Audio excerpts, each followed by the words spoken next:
So this is, probably a hot take and other people would disagree with it, but there's a right Please, way this to is what design. this is here for. Yeah, there's a right way to There is design, a right way to design. uh, Really? or the most efficient way to design that has not been possible because of lack of tooling, lack of workflow, maybe also like the relationship between design and the other parts of the product team, that kind of thing.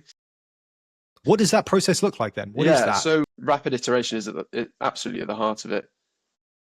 For a long time, people have been complaining about the sort of waterfall process where you look at a Kanban board and you're like, this ticket that has been defined is now in the design phase and now it's in the engineering phase, and things never go back. They just go forward and humans like certainty, so we actually feel comforted by the Kanban that moves forward, and then we can start to predict things and we can say when the release is coming out and sales like that and all of this kind of stuff. There's value in the Yeah, Kanban board, but it's value in the changed. Kanban board. But when you start to see design and engineering and product management, by which I mean sort of discovery, definition, defining the goals of any given piece of work, when they start to merge together and actually an engineer can do the product work and a designer can do the product work and the engineering work to an extent, all of this, you can sort of throw it up in the air. You could argue one person, and as a founder of a company where there were two of us at the start and we did everything from sales to building everything,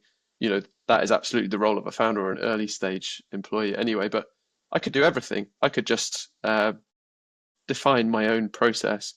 So if I was to define my own process, I'd probably want to get something out as soon as possible, react to it. And it doesn't have to be like a customer reacting to it. It could just be me reacting to it, getting a feel, trying it out, just being like, doesn't quite work. And because it was so cheap to build, I don't feel any particular love for it. It's not like I've been crafting it for 3-4 weeks and presenting it in the internal design critique or, presenting it to stakeholders. So suddenly if it's wrong, then that's difficult. That's conversations. We've got to go back to square one. It has cost us time and it makes me look bad. Suddenly, if I can get to it in a day, then it's cheap, it's throwaway. So thinking in terms of these layers of fidelity on proof of concept is, I think, an extraordinary opportunity that we've never really had before. However much and there have been outlier teams that build in this way, but for most people, it's just too difficult in terms of the workflows. So that really excites me. I do also think that you can then end up building mad stuff that doesn't fit together.